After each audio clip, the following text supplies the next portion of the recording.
সকল দেব শিবের নন্দনে আমি ঝাড়খড়ি যাই। আর জানো খেতে গেলাম আমি চাঁদো বলিয়ার বাড়ি কালিয়ার নাম মারিল চাঁদো তারের বাড়ি কালিয়ার নাম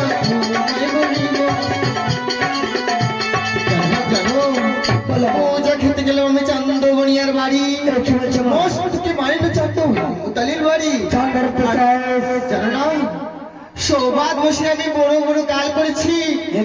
চাঁদ শুধু করে পুত্র বিভা রাত্রে বিনাশ না করলে আমার নাম মা মনসা পদ্মাবতী না।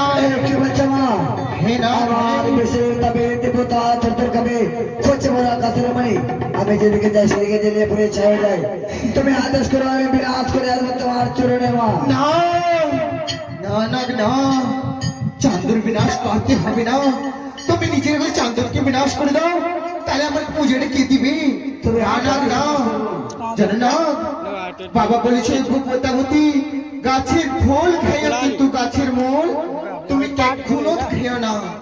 সেই চাঁদ সদাগর হচ্ছে এই গাছের মূল, তাহলে কি আমি না খাবো? জানো না এই বিভা রাতে তোমাকে চাঁদ পুত্র লক্ষিন্দরকে দংশন করতে হবে। কি বলছো মা? হ্যাঁ এই মুহূর্তে ছুটি যাবো আমি। চম্পলানগরে আছে লোহা বাসর ঘর।